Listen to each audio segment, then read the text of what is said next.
Eh bien, complètement, oui, non. Le territoire de la Guadeloupe est exceptionnel par sa biodiversité, et en tant que délégué de l'Office français de la biodiversité en Guadeloupe, je ne puis que me féliciter de l'engagement de la commune dans ce sens.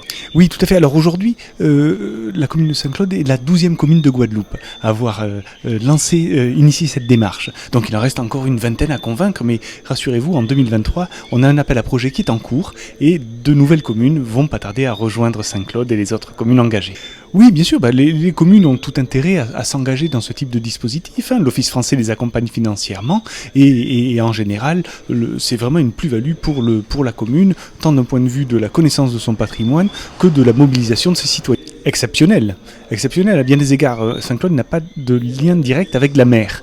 Par contre, Saint-Claude abrite la Soufrière, qui est le sommet des Petites Antilles, donc une montagne exceptionnelle à bien des égards, avec des espèces qui ne vivent que là, qui n'existent nulle part ailleurs dans le monde. Il y a la mygale de la Soufrière, par exemple, et plusieurs plantes, dont des orchidées qui ne poussent que sur la Soufrière. Ah, je suis entièrement d'accord avec vous, oui, complètement. Effectivement, la biodiversité, elle est riche, elle est exceptionnelle, on vient de le dire à Saint-Claude. Elle est également menacée par un certain nombre de choses. Bien entendu, l'occupation humaine, la transformation des sols, l'utilisation, mais qui sont bien légitimes. Pour autant, les ABC permettent aussi aux communes de mieux aménager leur territoire en connaissant mieux leur patrimoine. Et Saint-Claude est particulier, on sait que c'est un territoire riche en biodiversité, avec ses atouts, mais on a voulu quand même lancer cet atlas pour faire un inventaire assez exhaustif de la biodiversité végétale et animale qu'on a sur notre territoire. Alors oui, ça c'est sûr, les dérives y sont.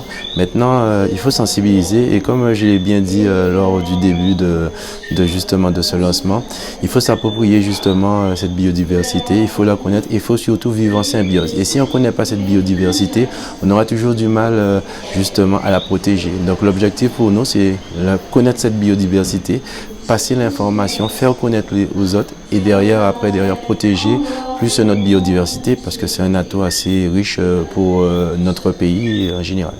C'est justement un outil qui va nous permettre de développer une stratégie sur la protection de la biodiversité, mais aussi une stratégie aussi en termes économiques aussi. Ce sont des atouts qu'on ait une biodiversité riche en Guadeloupe, et plus particulièrement à Saint-Claude.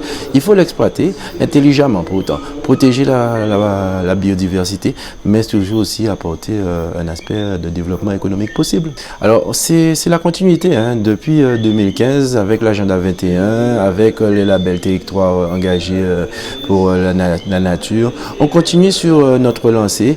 Ce n'est rien qu'une continuité. On avait déjà ce label de TEN. C'était tout à fait normal qu'on mette en place cette action-là.